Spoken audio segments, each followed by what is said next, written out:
Welcome to Compass Points, the weekly podcast for CompassKnox.com. CompassKnox.com is your best source for news and politics in Knoxville and Knox County.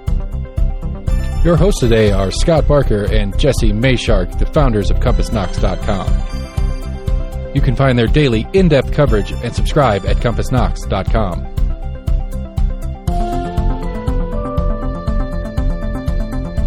The Compass Point podcast is brought to you in conjunction with Almost an Agreement.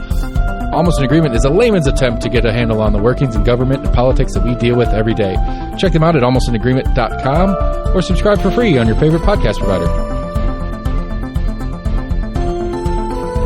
If you'd like to learn more about the topics discussed on today's podcast, go to CompassKnox.com and subscribe for in-depth coverage and much more.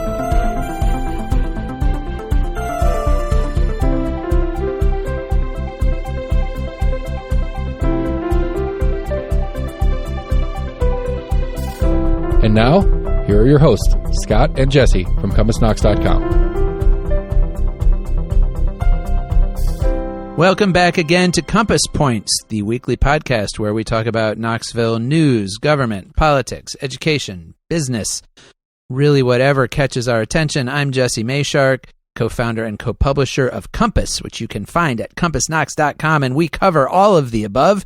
I'm joined, as always, by Scott Barker, co-publisher and co-founder of Compass. How are you doing, Scott? Doing fine, Jesse. How are you doing? Oh, I'm okay. Yeah. It's sort of that funny time of year for those of us who are parents of school-age kids where it still feels like summer. Yeah. But suddenly summer's over in some significant ways. Well, yeah, I no longer have school-age children, but it's an exciting time because the election's getting ready to start. So, is there an election coming up? Rumor has it. Uh-huh. I'm trying to, to pin that down, but rumors are flying everywhere that there's going to be a city election. All right. Well, we will be talking about that a little bit, of course. Also this week, we're going to recap an interesting meeting, 3-hour discussion on mental health services here in Knoxville and Knox County. The latest report on rents in Knoxville. Here's a spoiler alert. They are going up and up and up. Speaking of houses, there is a sort of interesting issue with a historic home on Magnolia Avenue. Took a little bit of a twist this week. But yes, let's go ahead and start out talking about the city of Knoxville elections. As Scott just said, we do have races for Knoxville mayor, for 4 city council seats, and for the municipal judge. Early voting starts next week. The primary is at the end of the month. And then, of course, there's a general election in November. And this past week, we had, I think for the first time, maybe there was an earlier one that I'm not aware of, but the 4 candidates for Knoxville mayor all gathered for a forum. And you and I were both there. I moderated it, and you annotated it and reported on it for our readers. You can find Scott's coverage of the forum at CompassKnox.com. But this was incumbent Mayor India Kincannon and then her 3 challengers, Constance Every, R.C. Lawhorn, and Jeff Tallman. And Scott, what, if anything, did we learn from this forum? Well, one thing about the forum is it really crystallized how big of an issue housing and, by extension, homelessness is. There was a lot of time spent on that.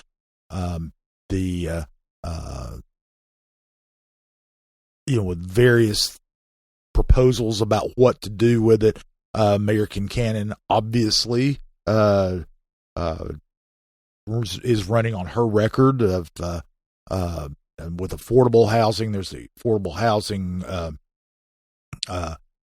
the affordable housing fund, which by ordinance now requires the city to spend at least $5 million a year over the next, I think it's 8 more years to go, but over a 10-year period, on affordable housing in some way or another. That was a joint effort that the administration entered into with Councilwoman Lynn Fugit and Justice Knox, the advocacy group.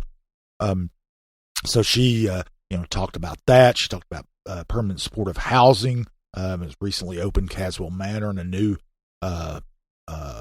project getting started for formerly homeless veterans. That's just getting underway. The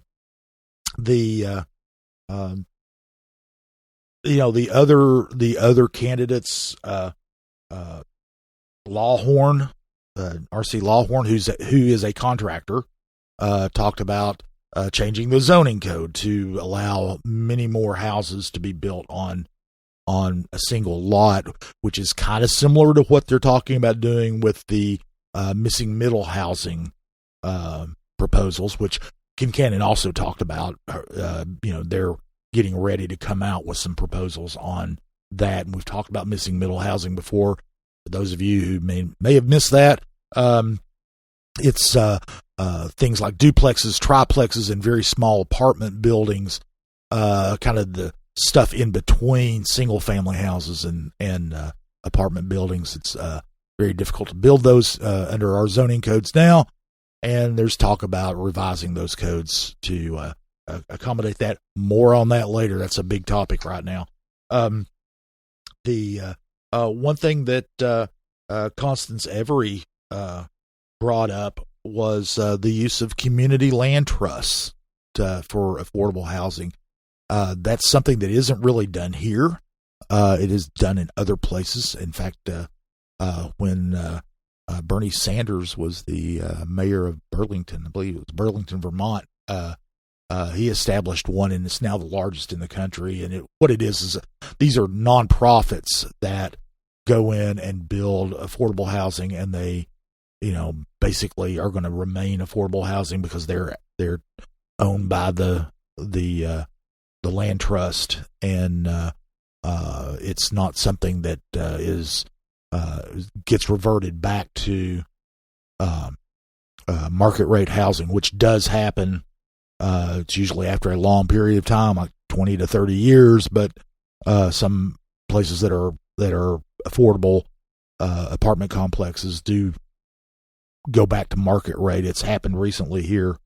Right. The developers basically will get a tax break to build dedicated affordable housing and keep those rents at a lower level for 15, 20 years or whatever, and then they can return to market rate. Yeah, and that could be awfully jarring too, because they'll return it to market rate, and in Tennessee, they can do that anytime.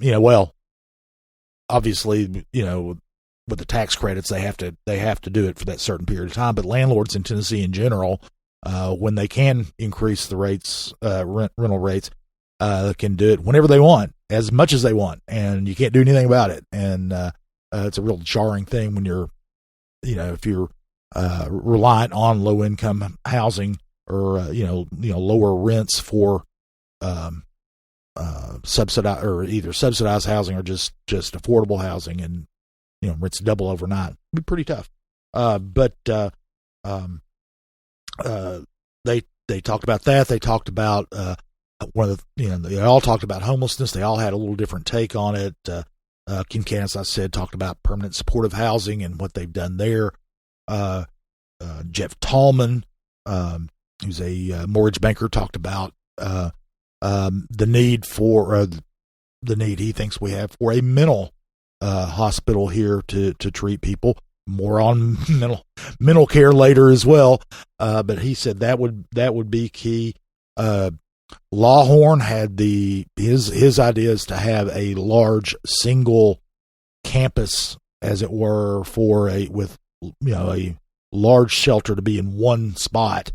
Right, he kind of talked about it was unclear, but kind of getting everybody into one place, which could sound a little coercive, almost like you're going to sort of like round up all of the homeless people. Although he didn't say exactly how he envisioned you would accomplish that. Yeah, and there are cities that do that have, and you could make the argument that Knoxville just about does that, because the most of the homeless services providers and the shelters are in pretty much one location. But what he talked about seemed like an even bigger, super shelter, campus thing that would congregate people in one location and prevent, in his theory, them people camping throughout the city in various neighborhoods and all. And Every talked about just building more shelters, and then she again went back to the housing affordability to prevent people from getting homeless as well. So those were, or that was the kind of the main topic. There are plenty of other topics too. They talked about the Knoxville Police Department, or they were asked a question about Knoxville Police Department. It ended up being about the hiring of Chief Paul Noel. Ken Cannon took a lot of fire for what was perceived as being a lack of transparency, because they didn't release names of the candidates before she announced that Noel was the chief, and in fact wound up getting sued by the News Sentinel because they didn't apparently keep notes or anything like that. There was a search firm that did the search and brought Noel in. Various things. Tallman said that it was a missed opportunity, that Knoxville didn't need to use an outside search firm, could have done the search themselves, and that the Knoxville community would be able to attract people just by going out itself and saying, we're hiring a police chief nationwide. Constance Every, who has been a vocal and fierce critic of the Knoxville Police Department in general, and Mayor right. Kincannon, Every is really a social justice activist who has been extremely outspoken in her views about KPD. Yeah, in fact, at City Council public forum, she's a regular speaker. And she has said that one of the first things she's going to do if she gets elected is fire Noel. She has no, that's just a, where she is on that. And Lawhorn, it was kind of funny. Lawhorn didn't really talk about KPD. He talked about transparency in general, and primarily on the budget. They thought there needs to be more auditing done of the city budget, and this is where you get kind of into the differences between the candidates, because the city budget's audited every year. Audits are online. It's not, although they don't say audit. It's a comprehensive annual financial report, but it's what it is. The audit's in there. It's done. The audits are done by an outside firm, that sort of thing, and it just kind of. And this is something that happens is people who run for office sometimes aren't familiar with some of the details of government. That's one of the things. It's one of the advantages of the incumbency. Kincannon's intimately familiar with everything, whether you agree with what she does or not. She's intimately familiar with all of how government works and what city government can do and what it can't do. This also came up when Constance Every, again, who is he's been an opponent of the multi-use stadium that's being built in next to the old city, talked about instead of building the stadium, taking the money and doing other things with it, which you can't do. Well, because that money, first of all, doesn't quite. A lot of the money that she kept saying, we're going to take the $100 million from the stadium, we're going to spend it on XYZ, various other things. There is not a pot of $100 million for the stadium. Of course, there is the bond issue. There's $65 million that the city, or that the sports authority, has to pay back, right? which is the city and the county, yes, both in that. First of all, so we're not even talking about only city money, but also almost all of the money that we're talking about paying for this is supposed to be generated by activity in and around the stadium itself. And so if you said, well, we're not going to do the stadium, it would not mean that you suddenly had a pot of $100 million, or even if you took half of it, that the city would suddenly have a pot of $50 million. That money just literally doesn't exist right now. Yeah. Well, okay. So, they talked about a lot of issues. Was there anything surprising about anything any of the candidates said based on what we already knew about them? Or did it suggest, coming into this election, you would say that Kincannon is in fairly strong position. She is the incumbent. She's raised a lot of money. And frankly, none of the three competitors are particularly well known in the community. None of them have raised very much money. You don't, like, if you're out and about in the city, whether it's you're going on yard signs or people's conversations or whatever, I don't feel like you get the sense that this is, there's like a really hot and heavy mayor's race going on. Mm-hmm. Did anything in this forum sort of change any, your perception, or do you think anybody's perception of the overall layout of the campaign? No, I think that it really didn't. I think that it did put some, put some of their positions in relief against one another and against Kincannon. But like you said, she's the incumbent. You got to remember that if she gets more than half the vote in the primary, or any candidate who gets more than half the vote in the primary, there is no general election. That candidate automatically wins. And I think one of the things that came out, of course, is Tallman is a very much a kind of vision. He's a visionary kind of guy. He talks in big picture things about opportunities, relentlessly positive. Talks about opportunity and all. He also is one of the issues that is kind of an undercurrent on a lot of these is race, and he's very much a colorblind. Right. He showed a lot of discomfort with with any discussion of race. He said he didn't like that in the new Knoxville area transit plan there was discussion about how to specifically serve black riders. He kind of said, I don't know what the difference is between a black rider or any other rider. He basically seemed, and this is a line that you hear more often maybe from people on toward the right-hand side of the political spectrum in the United States anyway, but kind of an idea that it's divisive to talk about race. We don't need to be talking about race so much, basically. Yeah, that's more the way he is about that. He doesn't, he wants Knoxville to be united. He doesn't like divisiveness, and very much talks that way. And probably is the most conservative candidate who's running. He, not during the debate, but I've seen where he's made appearances elsewhere where he his campaign kickoff, he kind of talked not disparagingly necessarily, but definitely as though they were the other, they were not people that he necessarily would support him, but of liberal left wing folks. So it wasn't he's no, I don't think that Tallman he doesn't come across anyway as being some kind of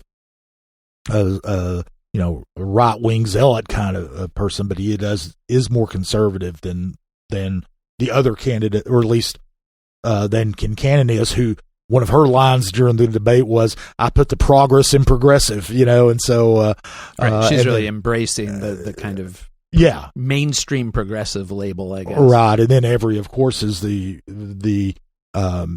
far progressive wing. Lawhorn is a little more conservative as well, but you don't really get a good sense of that just from the forum and the discussion there.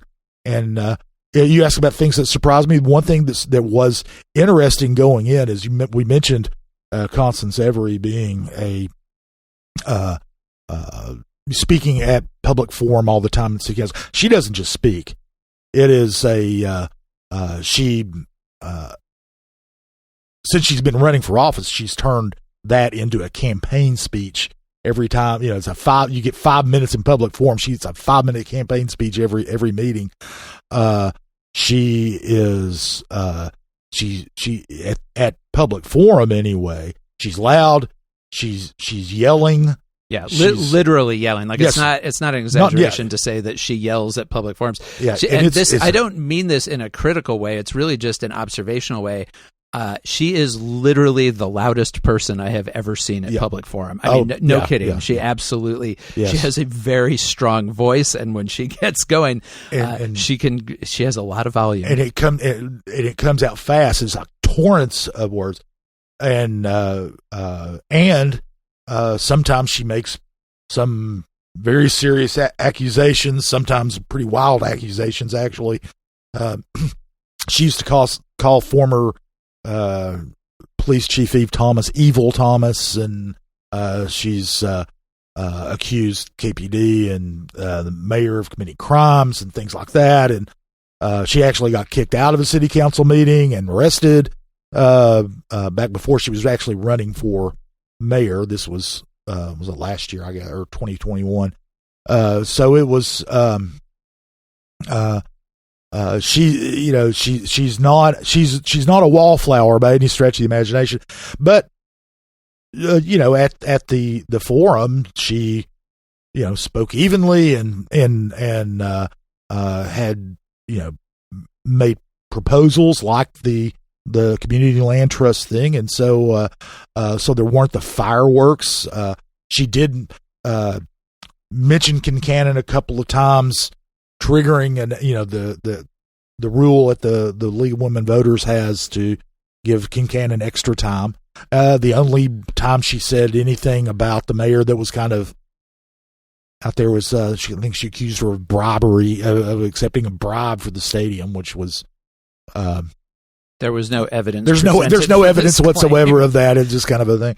But even after the forum ended, she and Kincannon shook hands and went on. Yeah, I mean, I will say as the moderator, I was happy with everybody sticking to their time limits, which I thought with a couple of the candidates might be an issue. And in general, no, I mean, it was everybody was well behaved. It was a civil discussion. People had a lot of ideas. I think everybody who's running seemed like they had done, some homework on the issues, and it seemed to me like a maybe not as exciting as some of us who write about these things might like, because there wasn't really a lot of drama there. No, there wasn't. But it was you do see the differences in the candidates.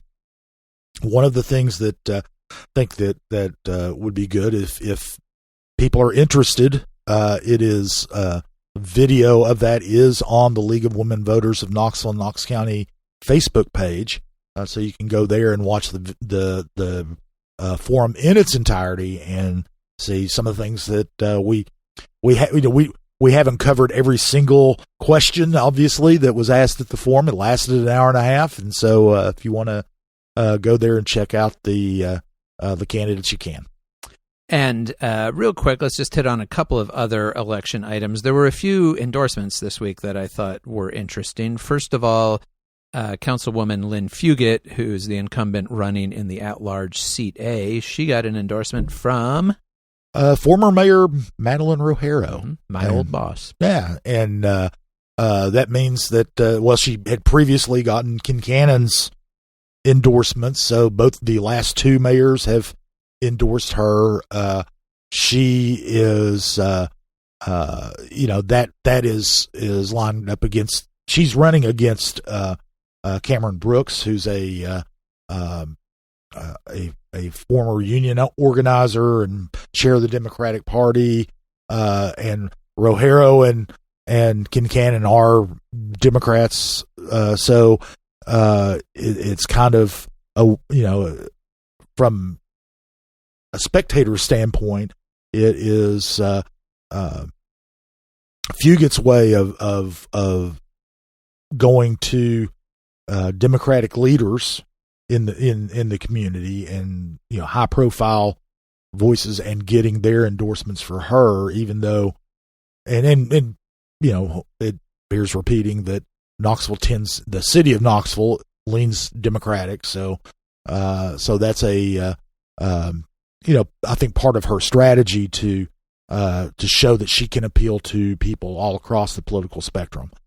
Right. Where Brooks also has endorsements from some Democrats, including Democrats in the legislature. State Representative Gloria Johnson, State Representative Sam McKenzie. Right. They are supporting Brooks, but and Fugate has kind of been perceived as a sort of establishment Republican, a description that she has sometimes resisted, particularly when it comes to having to run in city races. And so, I think having first Kincannon and now Rogero endorsing her, kind of helps protect her flank a little bit from being seen as the quote unquote the Republican in the race. I want to ask a question real quick, guys. I apologize for interrupting. From Seth Barber, ladies and gentlemen, our producer. From Kincannon's perspective, what's the advantage of a Fugate over a Brooks? Like, what is it like? Because she's incumbent, she's running for it, so she obviously wants to keep her mayor's seat. And I mean, what it says to me as a layperson is, I would rather have Fugate to work with than the other candidates available. So, from Kincannon's perspective, what is it because she's worked well with her in the past? Is there specific issues that they've done things together with before that have made it more advantageous for Kincannon? Is it like that curiosity? I don't know if there's anything to go with that. The answer is yes. Okay.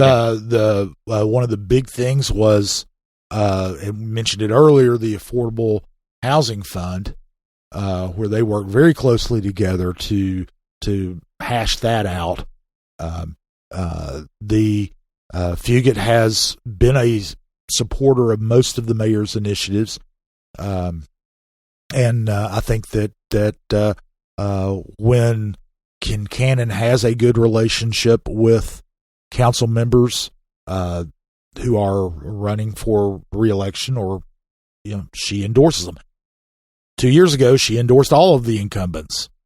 This year, she's endorsing Fugate. The only other incumbent in a competitive race is Amelia Parker. Parker has kind of been in opposition to a lot of the mayor's policies and proposals, and so she did not endorse in that race. She didn't endorse anybody else in that race, but she didn't endorse Parker. But would it be safe to kind of assume that? I guess the question is it just the devil you know versus the devil you don't know from a Kincannon's perspective, where at least ideologically, philosophically, we assume that Brooks is going to be closer to a Kincannon in the spectrum of right left. I think there that one of the things about that is,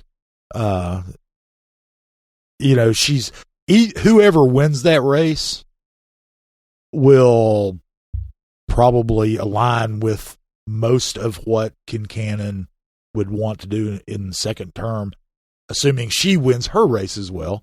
So it's not a philosophy issue. It's both of you are going to be about what I expected of a person, and then I can just I just have the Fugate relationship already. But the relationship with Fugate, and and then again, if there's always incumbents always have the advantage. We can always you can say that, and if she endorsed Brooks and Fugate got reelected, then there might be bad blood there. I don't know. I mean, you could say it the other way too, but there's there are relationships here, because there is the relationship that they have with Fugate on council and Kincannon as mayor, but they also both served on the school board together. That's true. 10 years ago, and they were basically allies there as well. They were both supporters of former Superintendent Jim McIntyre, who of course was quite controversial, ultimately kind of chased out of office.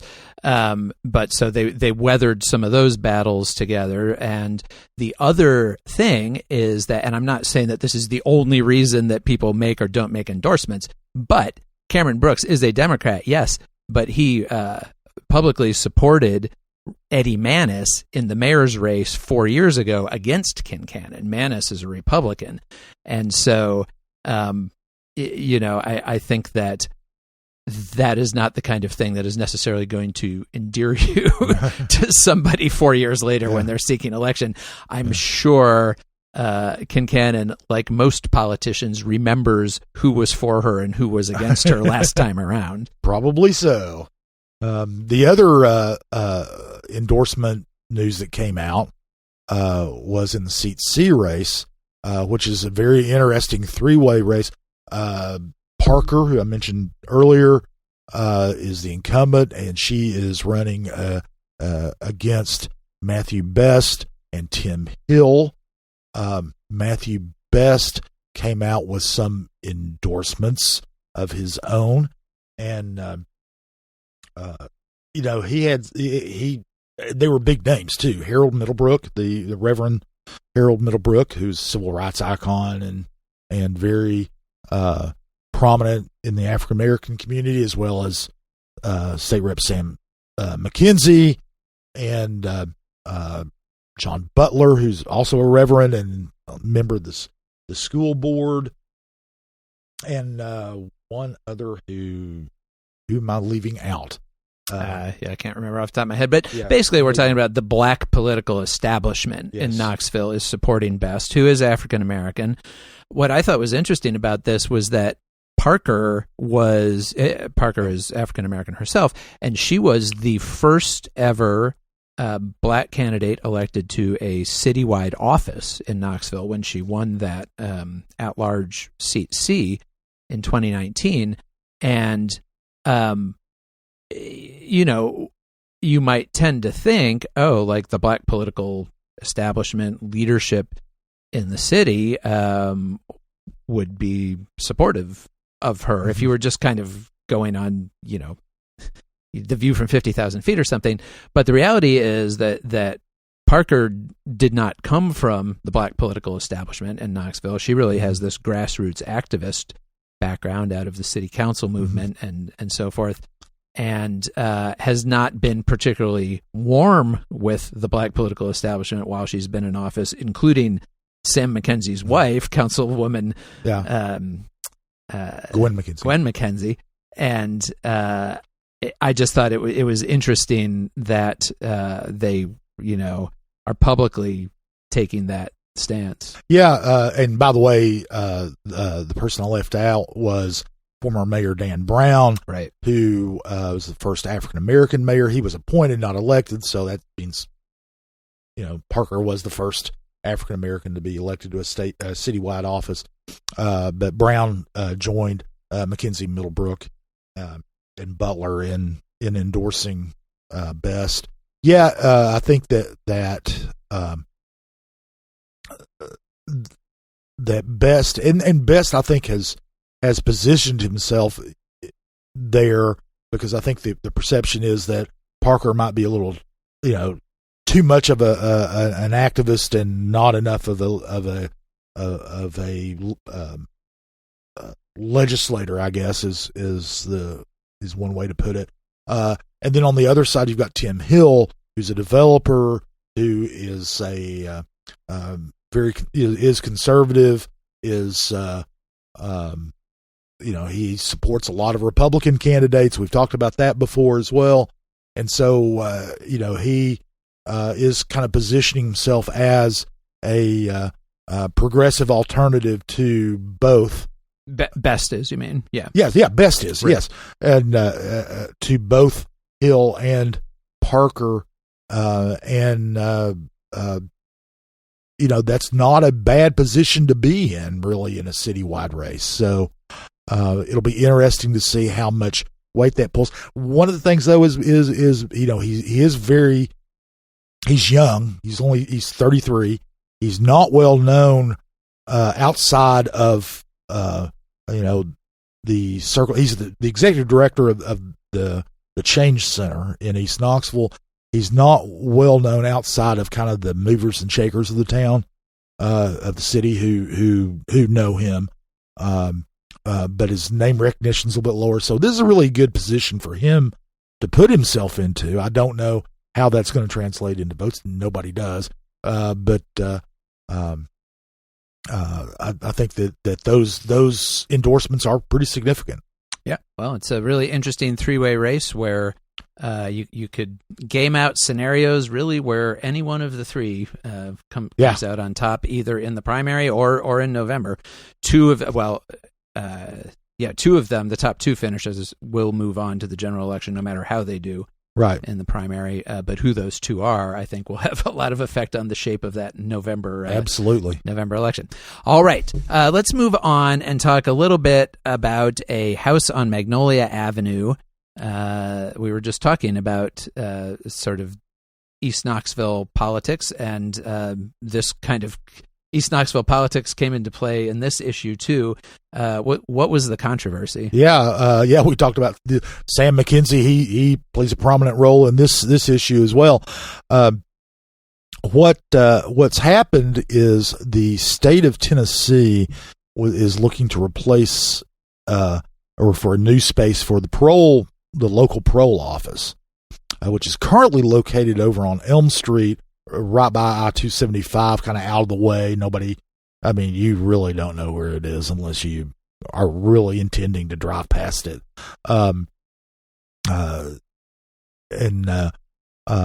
wanting to move, and they put out an RFP, and a developer from Jellicoe named John Davenport was the low bid. And what he wanted to do was put it at the corner of Cherry Street and Magnolia Avenue, one of the most prominent intersections in East Knoxville, and it was on the site of a historic house. I hope I pronounced this correctly, but it's the Sturkey Audigier. Audigier. I'm not sure how you pronounce it. Audigier. I think that would be the French pronunciation. How about the Sturkey house? Although, this being East Tennessee, they might have pronounced it Audigier. Or it could be Odger. Right. Or exactly. Adger, who knows. But we can call it the Sturkey house because it was one of the Sturkey brothers was the first occupant of this house. It was built in the 1920s. Kind of an unusual Spanish architecture for the city of Knoxville. It's been in disrepair in recent years. It was added onto in the back, but the front still retains its historic character. Magnolia used to be lined with stately homes. A few of them still exist, but not very many. They're going away. Originally, I was told by the state that he was going to try to incorporate that into the design. However, between I believe it was 2002, there was a fire in the structure. His insurance company said it was a total loss, and so he was going to, his plans now are to tear it down and build a new parole office there on that site. It's a 2-lot site on Magnolia at Cherry, and sounds like probably not a super attractive building, and one that would be surrounded by fencing and barbed wire. It could be barbed wire. I mean, they haven't come out and said it's going to be barbed wire, but there will be fencing. Mm-hmm. There's barbed wire fencing at the Elm Street location. So don't know, but yeah, there are. It kind of flew under the radar. Nobody really knew this was going on until Davenport applied for a demolition permit for the Sturkey house. So that triggers, the Sturkey house is identified as a structure of historic significance in the Magnolia Avenue corridor, which basically means while you can get a demolition permit for it, you've got to wait 60 days and people can try to talk you out of it, essentially. And in June, he applied for a demolition permit. The historic preservation folks, Knox Heritage, primarily, and Kim Trent, who's a former executive director of Knox Heritage, now is a real estate agent or broker who's involved in historic properties all over the country, who actually lives about 2 blocks from I was the going to house. say she owns a historic property on Magnolia Avenue herself. Yeah, about 2 blocks west of the Sturkey house.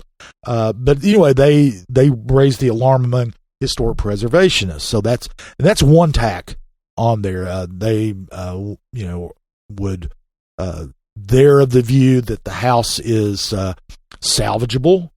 Just because an insurance company says it's a total loss doesn't mean you can't save it.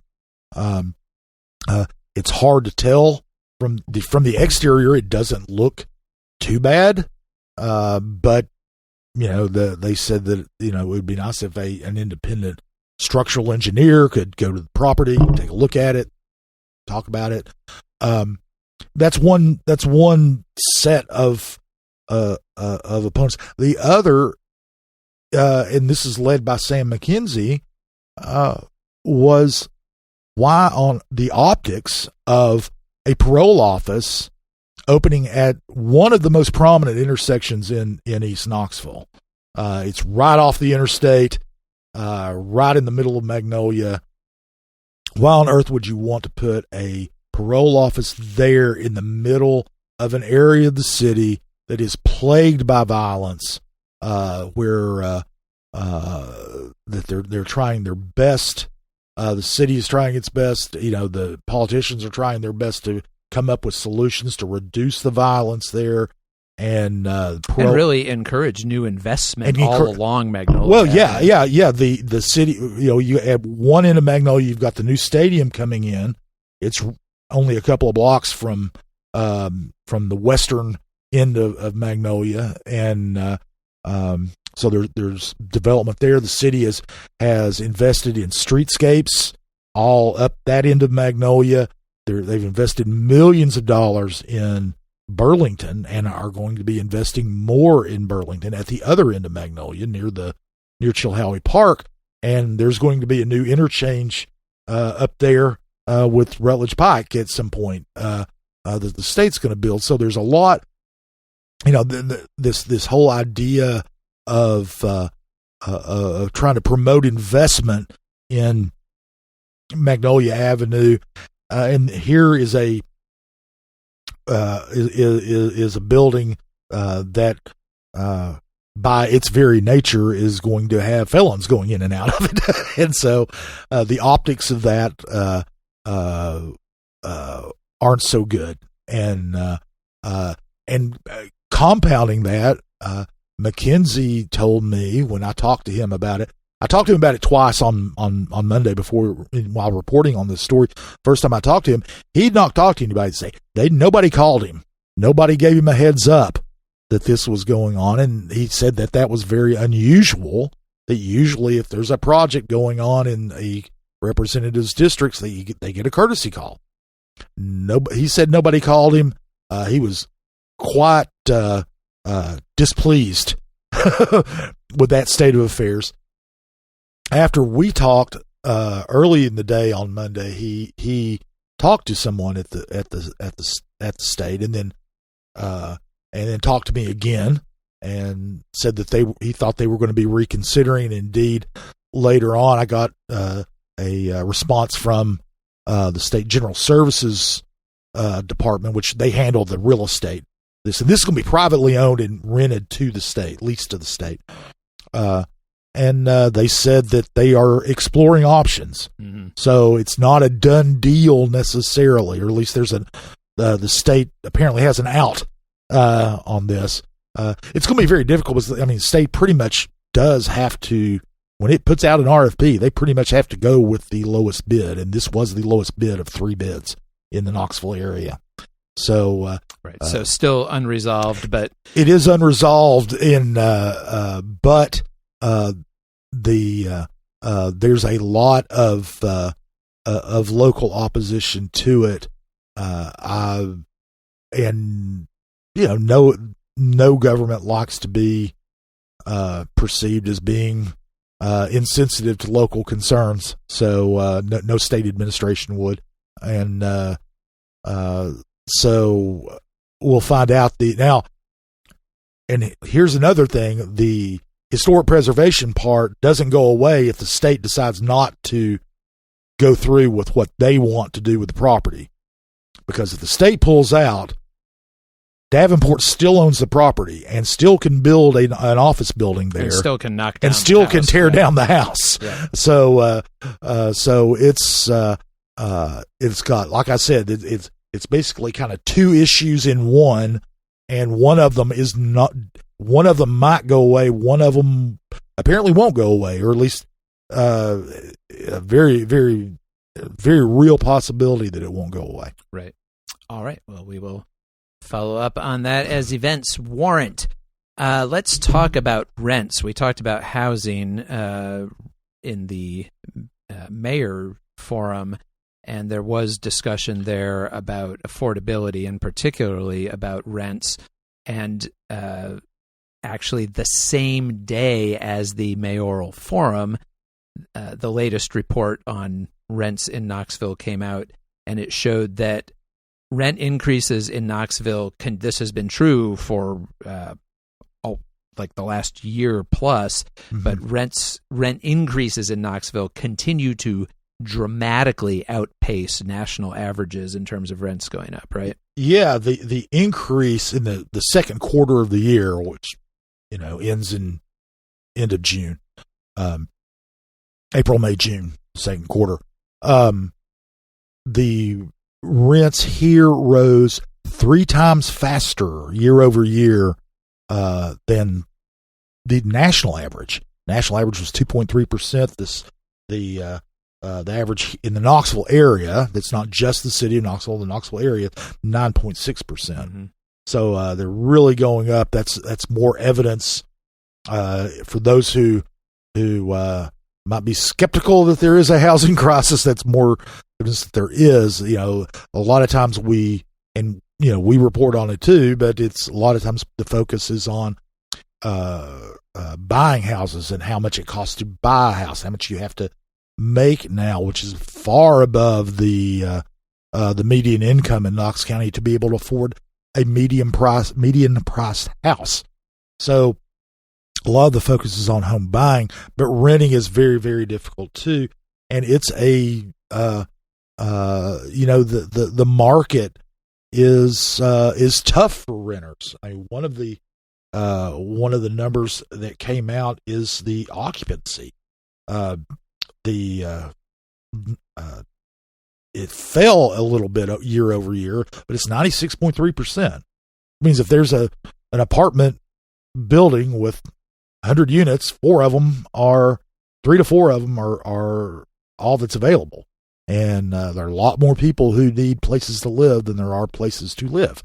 So, and those things are presumably connected, that the limited supply is part of what makes it possible for landlords to raise rents, because they know there's a limited supply, and so people will pay what they need to. Right, absolutely. So if the market angle of that, for we'll talk this is primarily to do with market rate housing, doesn't have to do with housing that is designed to for low income households and that sort of thing. But the one thing is that there is this analysis put out by the East Tennessee Realtors, which used to be the Knoxville Area Association of Realtors, and they do this monthly. At least they talk about the housing market in general monthly.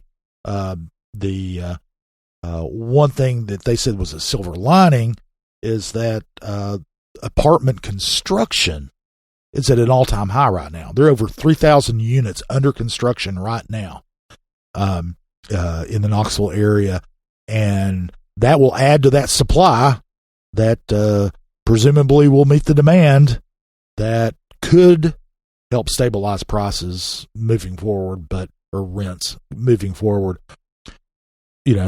That's another thing. You don't know exactly what's going to happen and what the economic conditions are going to be like in a year or whatever, but there are a lot of apartments coming online, and a lot of them, a lot of times it depends on what types of apartments. So, I mean, one of the, there are an awful lot of student apartments going in right now along Cumberland Avenue that will presumably, affect one part of the rental market, but there are other parts of the rental market that it won't address.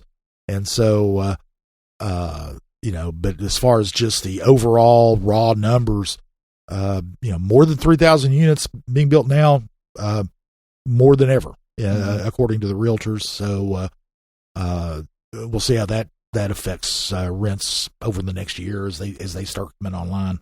And as the discussion at the mayoral forum showed, the sort of public sector levers to try to deal with rising rents are somewhat limited. There was a little bit of discussion of rent control at that forum, mostly to the effect that you can't legally do it in Tennessee, which you can't. You can't. State law. We do not have rent control in Tennessee. And so a lot of it on the public sector side comes down to finding ways to encourage and incentivize that supply side of the equation, whether it's through things like the Affordable Housing Development Fund, which specifically incentivizes, subsidized housing, low-income housing, or changes to zoning, like we talked about last week, right, to try to encourage more density in existing neighborhoods, that fabled missing middle housing, the duplexes and triplexes and all of those kinds of developments. But those are the kind of levers that government has. Government can't do a whole lot about whatever your landlord has decided to charge you. Yeah, and in Tennessee, kind of mentioned earlier, landlords can they got quite a bit of power. They own the property, and Tennessee's a strong property rights state. So if a landlord wants to double the rent when their lease comes up, they can double. As just happened recently, there's one apartment complex called Tanglewood made some local headlines recently because existing tenants received a notice from their new owners that their rent was going to literally double, and people were quite upset, and you saw a lot of outrage about it on Facebook, obviously putting a lot of people in a bad situation. But again, that's totally legal. Yeah, it is. One of the things in this report pointed out that rents for leases that came up for renewal, not new leases. These are ones where people live in an apartment. Their lease comes up due for renewal. Those rents went up 9.4%. So it's it happens all the time, and sometimes you can go up significantly more. The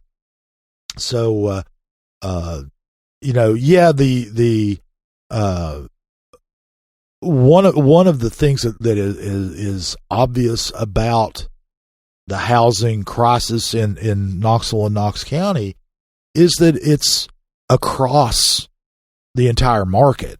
There's not just an affordability problem, although there is. At all price points, it's very difficult to find a place to live in Knoxville and Knox County, whether you're renting or buying. Yep. And I'm sure there will be more talk about that as the campaigns move on, and then as the mayor and council members assume their next terms, because this is not a problem that is going to go away anytime soon. Speaking of problems that are not going to go away anytime soon, there was a meeting Thursday night, a joint meeting of City Council, County Commission, and they also invited local state legislators to it, the main assembly room of the City-County building, to talk about mental health services in Knoxville and Knox County. And this was kind of a follow-up to a somewhat similar meeting they had a little over a year ago, where all of those bodies got together. But the difference this time was a determination to identify and act on some specific items. And so when they had this meeting last year, a lot of what they did was kind of get an overview of what currently exists in terms of mental health services from private providers, state-funded programs and providers, just kind of like what's out there. And this meeting this week started with kind of an update on that same overview. And, one thing that's interesting, if you, kind of listen to all of these presentations, is that there is, in fact, a lot available in terms of mental health services. There is a lot, both privately provided and also publicly provided. And there were representatives there this week, as there was last year, from the State Department of Mental Health and Substance Abuse Services. And, they talked through a laundry list. There are a whole lot of different programs to address sort of different specific sets of mental health needs, whether it's acute crisis response or longer-term treatment. There are programs and some level of funding to address, people who are young, people under the age of 18, whether it's providing school-based services or other kinds of services to them, more intensive services. There are programs for people who are homeless. There are programs for people with substance abuse issues to deal with mental health issues. So on the one hand, when you actually look at everything that's being done, you think the case is not, which I think sometimes the perception is from people, like we have an exploding mental health crisis and nobody's doing anything about it. Actually, there's a lot going on, and that was part of the point of these presentations from the state and from the providers to the local officials, saying, yes, there are definitely problems, and yes, we can all see that there are needs that are not being met, and kind of nobody is saying that we are meeting all the needs. Like kind of everybody who talked said, we're doing all this, and we could do more with more resources, basically. That was kind of the story across the board. Whether those resources are funding to pay for services or having the actual people to provide the services, because there's also a shortage of actual professional mental health providers at all levels, both in the kind of publicly funded programs, but also people who have good private insurance have difficulty finding services because there's just kind of not enough providers. Yeah. So I think one thing that when you sit there, I've been at presentations like this before. It's almost like there's a lot out there, and people just don't know that there's a lot out there. And it's almost like being put in the middle of a shopping mall, a big shopping mall, West Town or larger shopping mall, and there's no directory, and you want to find a certain shirt. Because there are different services for different needs, different means, different, all kinds of differences. And you don't know, it's just not obvious, where to go. There's no real clearinghouse for mental health services. So you're kind of lost. It's like wandering around a mall looking for,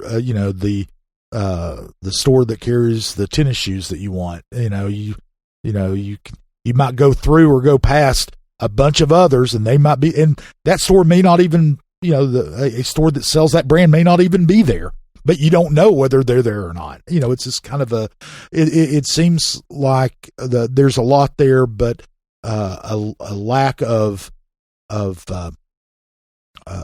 perception, or at least understanding within the general public. Well, and because it's such a broad category, I mean, when you talk about mental health and mental illness, that's everything from people who have maybe chronic anxiety or depression, which is at a level that maybe is manageable as long as they have access to, medication and therapy or whatever, all the way up to people with, psychosis who need much more intensive, long-term kinds of, in some cases, inpatient treatment. So, right, it's a broad category, and local officials have been trying in recent years to get a better handle on it, which is what these meetings are about. The county has started producing an annual report on kind of the state of mental health in Knox County, just trying to get some trackable data and understand where the needs are and so forth.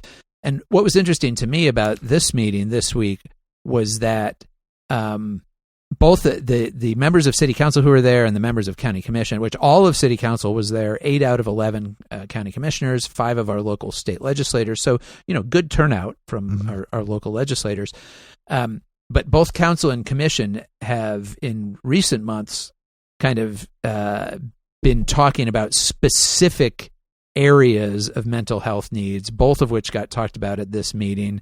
County Commission last fall passed a resolution, which we talked about on the podcast at the time, asking the state to fund a new long-term mental health hospital in Knox County, which we have not had a local state-funded mental health hospital in Knox County since Lakeshore Mental Health Institute closed in 2011, and we talked about that.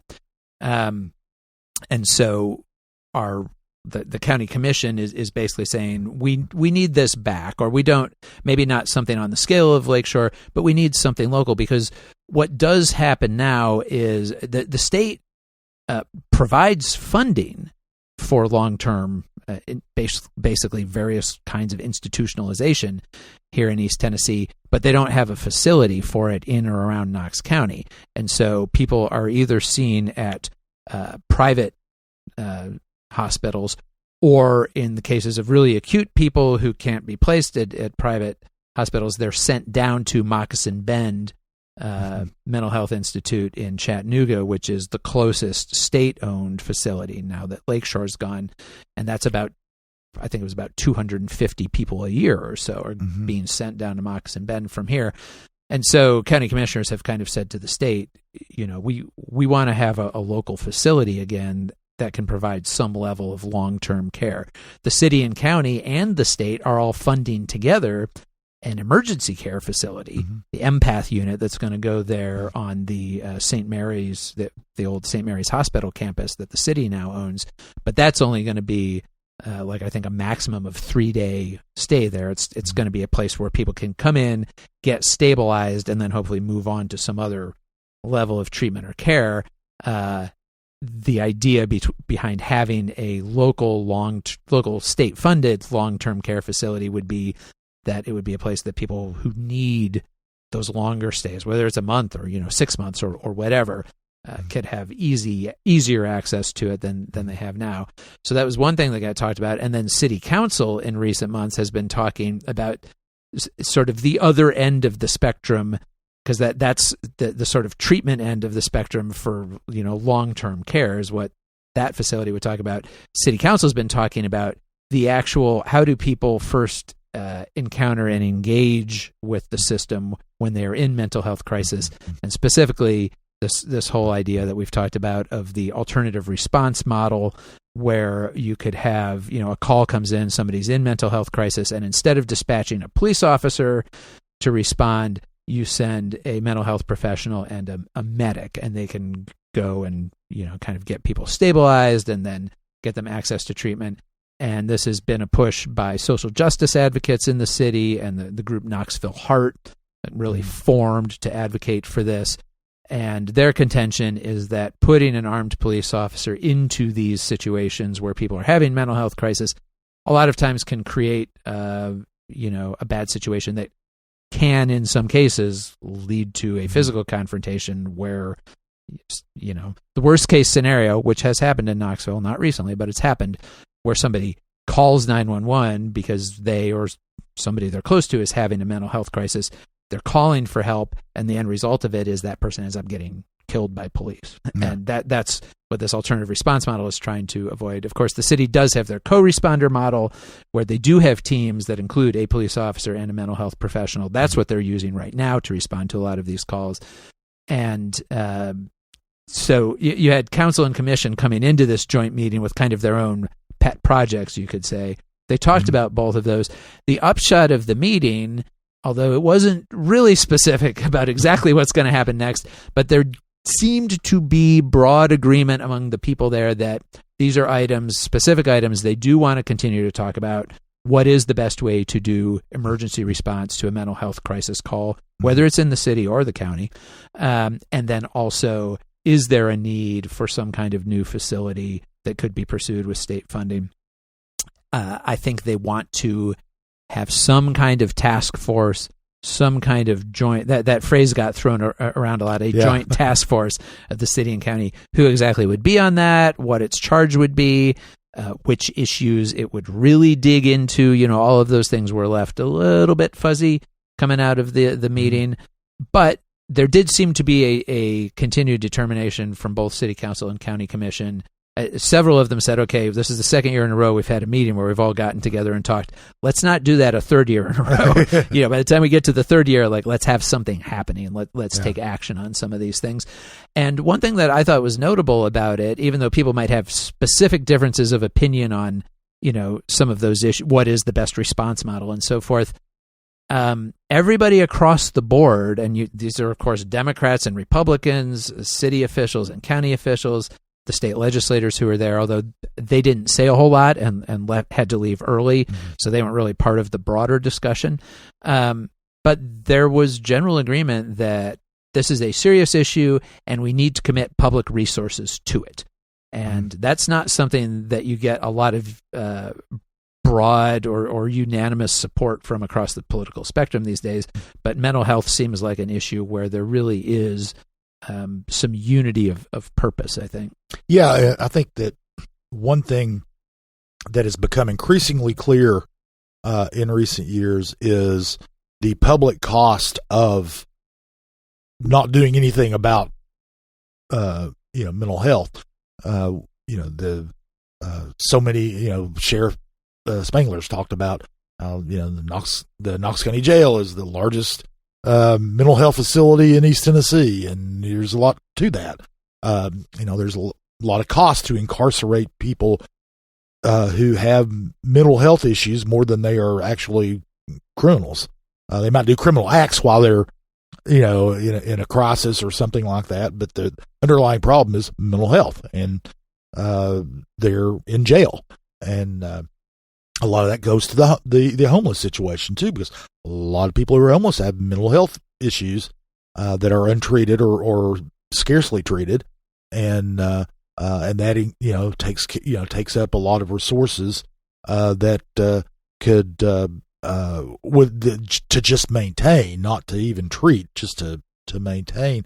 So there are a lot of and even, I mean, you mentioned the people have to go to Moccasin Bend. Well, if someone, and it's usually in a law enforcement setting, has to go from Knoxville to Moccasin Bend, that means that at least one police officer or one sheriff's officer has to take their Knox County vehicle and drive an hour and a half to Chattanooga to drop off this person. And I'm sure there's a lengthy transition period where they're checking in and all that. So you're losing an officer for a day. Yeah, and if you have 250 people a year doing this, that's almost one every weekday. That's one every weekday. Yeah, so it's not like this is some kind of rare occurrence, and it happens a lot, and there's some recognition of this. I mean, the mental health court that is just being started in Knox County is another. That's a way to try to keep people with mental health issues out of jail, for certain offenses, and so. It's I think there's a real recognition that that treatment is cheaper than and more effective than reacting to people in crisis, and I think that's and I think that's a pretty smart way to look at it, because you take a look at the costs overall, and they're quite staggering if people are untreated and they go through the system. Yep, and of course, not only are the fiscal costs high, but the cost on the community, the emotional cost for people who are in mental health crisis and their families and loved ones. There's a lot of trauma that can come out of all of that, and so. Again, we will see what comes out of all that discussion, but it was interesting. And if you're curious about just kind of seeing some of what is currently being done, if you go to the county commission website and click on their meeting agendas and look at the agenda for that meeting that happened on Thursday, through the agenda, there are links to the presentations that were made by all of the different providers and the state officials and so forth. And so you can see all of that information right there. Mm-hmm. And it is, it's interesting to see how much is actually being done, how much is available, but then also how far short it continues to fall of the obvious identified needs in the community. Yeah. The city council website also has the agenda on there, and that kind of goes, that's a de facto clearinghouse for information. I mean, there really isn't one. So, it's a really good can be a really good resource if you can find it. Okay, well, let's take a quick break here, Seth, and then we will come back and answer a reader question about COVID.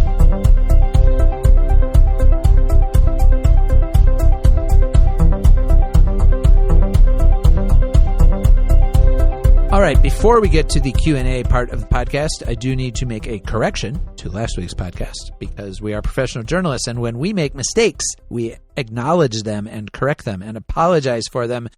In our discussion last week of the at-large seat C race for city council, we were talking about Tim Hill, one of the candidates, who, as we mentioned earlier, is the more kind of conservative candidate in that race. And we were talking about some of his political donations that have gotten attention from some of his opponents. He has donated to several Republican candidates and Republican causes. However, one of the candidates I mentioned last week, Elaine Davis, who's now state representative, I mentioned that Hill had donated to her campaign, and I was corrected on that.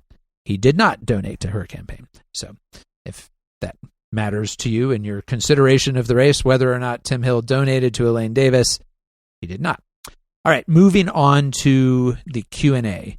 Every week we go on our subscriber-only Facebook page, The Compass Colloquy, and invite our readers to suggest anything they would like to hear discussed on the podcast beyond kind of the obvious headlines of the week.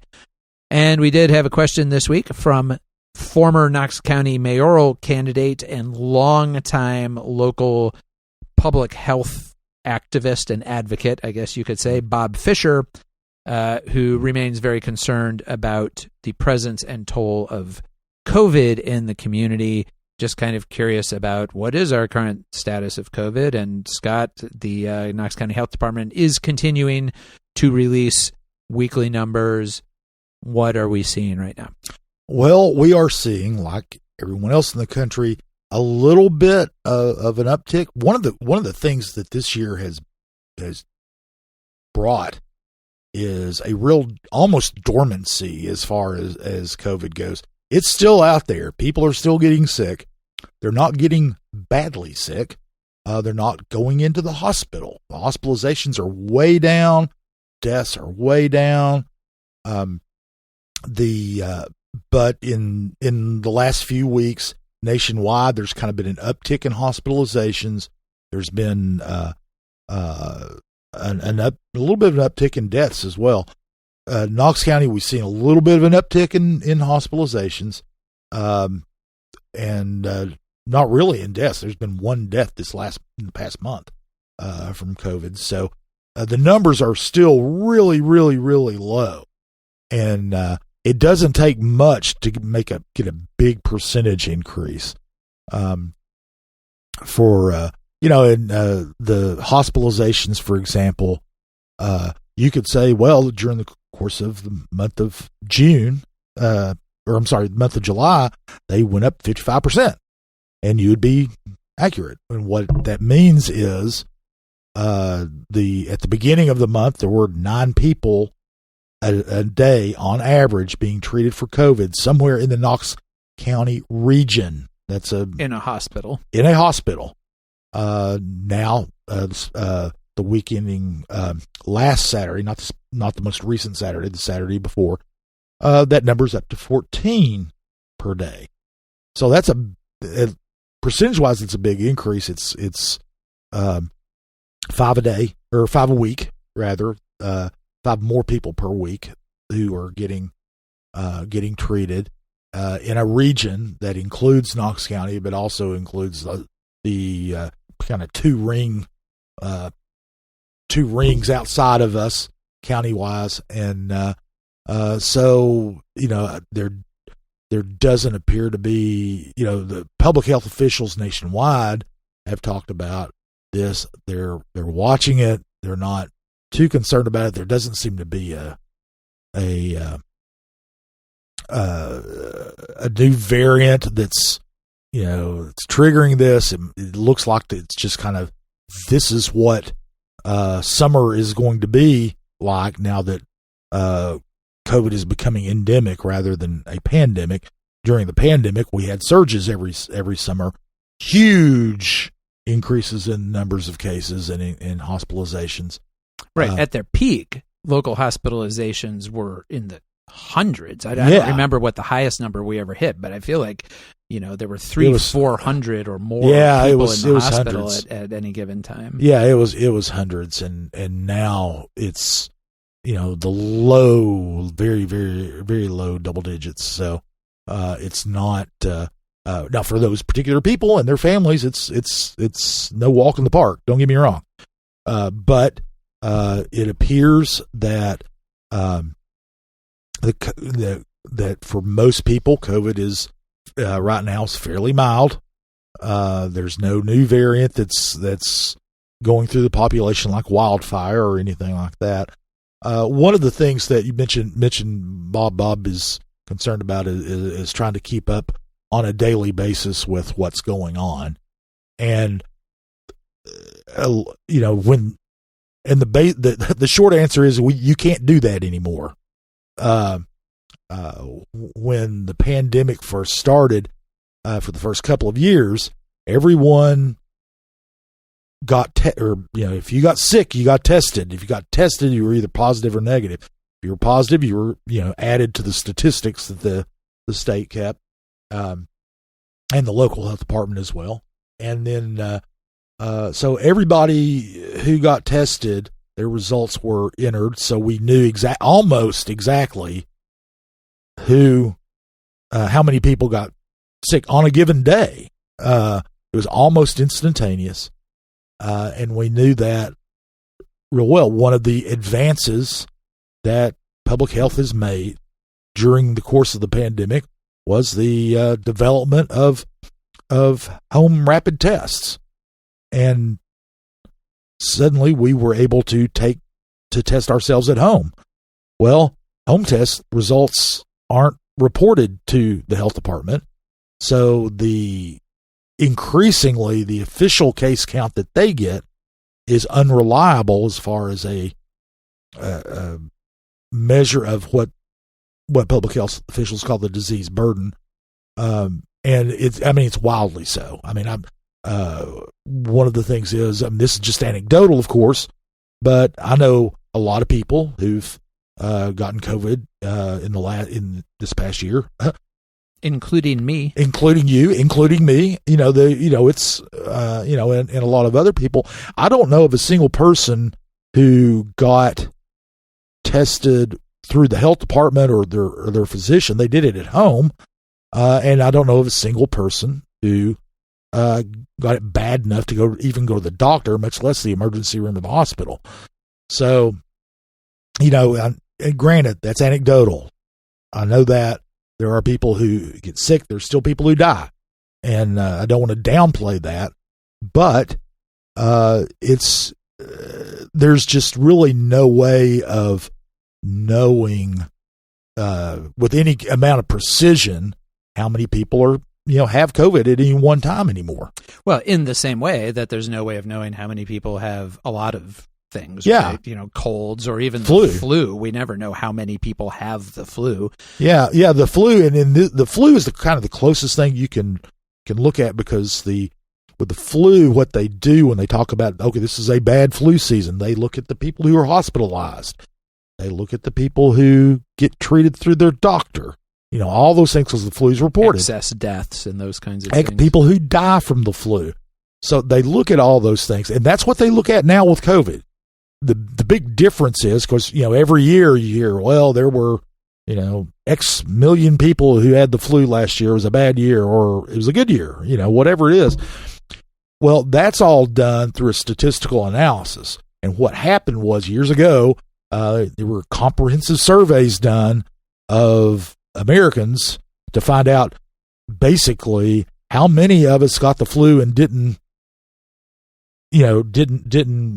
report it or go to the hospital, go to the doctor or go to the hospital, so they can take the number of people who go to the hospital, and the number of people who die, the number of people who go to the doctor's office, and an estimated number based on these surveys, and they come up with a statistical analysis that is much too complex for me to understand.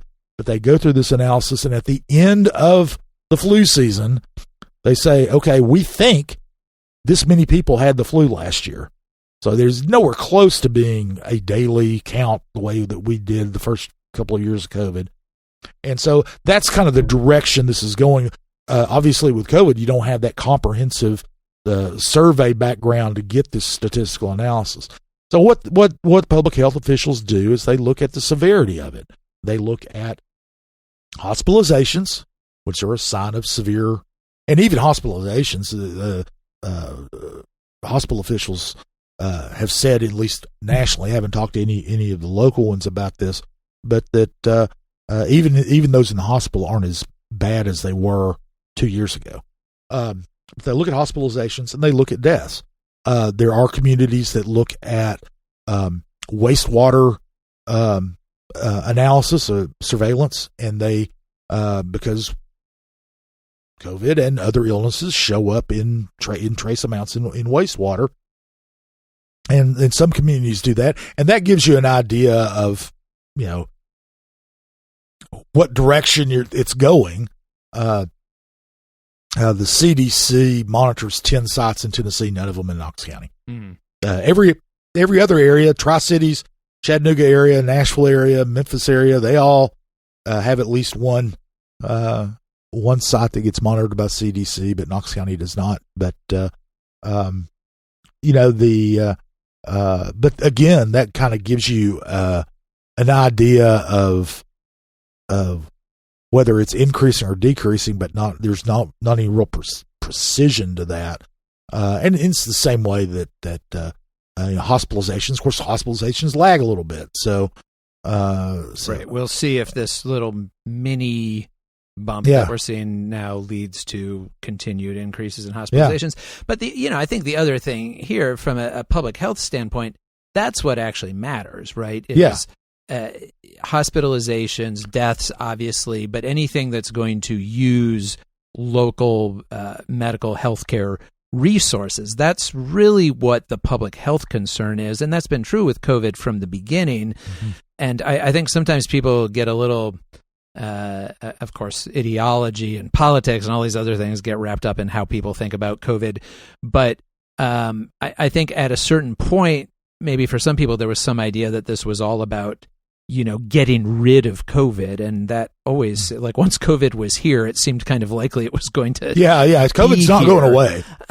But that what has happened through a combination of vaccinations, prior infections, evolution in the virus itself, whatever. There's like clearly a lot of factors that go into all of this. But what has happened, what is happening right now, is a great reduction in the public health burden of COVID from 2 years ago, from a year and a half ago. Early 2022 was really the last time we had a really big surge and spike. And since the spring of 2022, those numbers have mostly kind of gone down, and they've bubbled up and down here and there, but they've mostly stayed pretty low. It is not a huge burden on our healthcare system. Right. And that has really been the focus of the public health approach to it. Yeah. And so, yes, people definitely are still getting COVID. I just had it a month ago. I have several friends who have had it within the last couple of months. So anecdotally, you can see, you're kind of hearing more. I'm hearing more about it than I did 4 or 5 months ago. A lot of it seems to be tied to travel. My case was almost certainly tied to travel. I think almost all of my friends who I know who have had it this summer was also tied to travel. So we've known all along that travel was a major kind of vector for spreading COVID, as it is for spreading lots of things. Yeah. Long before COVID, people would go on vacation and come home with a cold. That happened a lot. And so that's kind of the status that we're at with it now. And, I think obviously we'll continue to watch it, but it also does feel like one of these things that we don't need to know every day what the numbers are right now, because if it gets really bad again, we'll know. It'll be obvious. Yeah. There's going to be people in the hospitals. You're going to have a bunch of people out from work, just like we had a couple of years ago when it was at its peak. And so, it's not that you can just look around you and easily tell the status of COVID in the community, but you can kind of look around you and tell the severity of COVID in the community. And right now, clearly, whatever the numbers are, we're not in a case of great severity. No, not at all. It's really the numbers are very, very low. It would be kind of interesting. I haven't looked. I don't know if you can do it yet, but to see what the numbers are compared to the flu. Right. But they're not bad compared to what we went through in 2020, 2021, and 2022. Right. That was and just so, obviously, if you have particular vulnerabilities, the risk factors are different for everybody. And we have enough data on COVID now to have a pretty good idea of what the risk factors are. Age is the biggest one, and then there's a bunch of other things there. And so comorbidities, as they like to say. Comorbidities, right. And there are still some people wearing masks here and there, and you certainly see that. Not very many. And I think that's kind of the phase that we're in right now, unless or until, we somehow get into some other really bad surge. So that's what we know about that. All right, let's look ahead to this coming week. First of all, a couple of things with the upcoming city elections. On Monday, there will be a candidate forum for the city council candidates who are running. That will be at 6:30 p.m. at West High School. And then just a couple days after that, Wednesday, August 9th, early voting starts, right? Absolutely. Yeah, the 6 locations across the city. The Knox County Election Commission's website has locations and times. They do vary somewhat. There's kind of a standard time that they're open, but a couple locations open later or early, or close earlier, depending on what's going on there at certain days. So it's always good to check that. But there's 6 locations. Early voting goes on for a couple of weeks, and then we have Election Day on the 29th. All right. Also coming this week, the school board will have its monthly meetings, work session Monday, voting meeting on Thursday, both of those at 5 p.m. in their boardroom. And the Summer Place complex doesn't appear to be a super exciting set of agendas. During the work session on Monday, there will be an update on custodial staffing, which is something we talked about earlier in the year. The school system has really been struggling with filling custodial positions and has been contracting out with a private provider to provide custodians for some of its schools. So one of the board members has requested an update on how all that is going.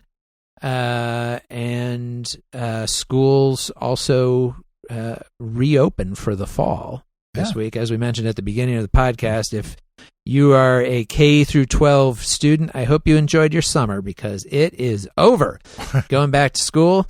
One reminder there, especially if you live in the city or drive past any city schools on your regular commuting routes, Knoxville Police Department will be out enforcing those school speed limits.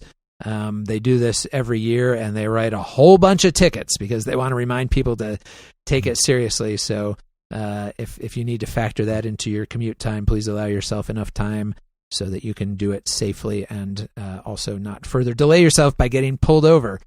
And then also on Tuesday, City Council's meeting. Yeah, City Council's meeting. A lot of zoning matters coming up, but other than that, nothing that appears like it's going to be too controversial or anything. One of the things that is going to be on the agenda, speaking of historic houses and historic zones, is there's going to be a vote to see if the Planning Commission would take a look at the residential area along Gibbs Drive in Fountain City to see if it should be designated either given a historic zoning overlay or a neighborhood conservation overlay to give a measure of protection of those houses. There's the mansion there, and that's very visible from Broadway and the other homes on that, probably most historic street of Fountain City. So that's going to come up for a vote. And then there's also going to be a meeting of the Knox County Planning Commission on Thursday. And then, that's when they're going to be considering these proposals by city council candidate R. Bentley Marlowe, who wants to make it easier to build. He's a builder himself. He wants to make it easier to build duplexes in the city. This changes to the city zoning code go through planning commission first, and citizens can suggest them. It costs money to go through planning commission, so not very many people do it. But he's got 6 proposals on there, and the basic upshot is for all of them is there are changes to the zoning code to make it easier to build duplexes. We'll see if the planning commission moves those forward. Planning commission's vote isn't final, then it goes to city council to see if city council would want to change the code, because city council ultimately writes the code, so it could go to them. But that's kind of the big thing that's coming up on planning commission this Thursday. All right. Well, we will be back here next week to talk about all of those things and anything else that happens in the interim. And thanks, as always, to Lord Seth Barber, our producer here at Barbarian Productions. Our theme music is by Will Wright. And we will see you next week. Welcome to Compass Points, the weekly podcast for CompassKnox.com. CompassKnox.com is your best source for news and politics in Knoxville and Knox County. Your hosts today are Scott Barker and Jesse Mayshark, the founders of CompassKnox.com. You can find their daily in-depth coverage and subscribe at CompassKnox.com.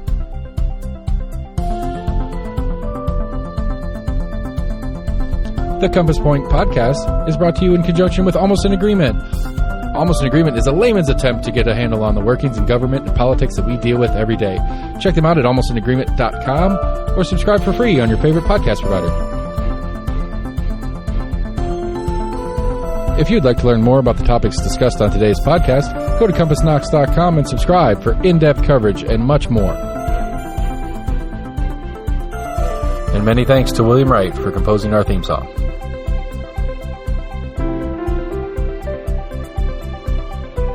Compass Points is a partnership of Barking Shark Media and Barbarian Productions, and recorded by Lord Seth A. Barber at Barbarian Studios, Knoxville, Tennessee.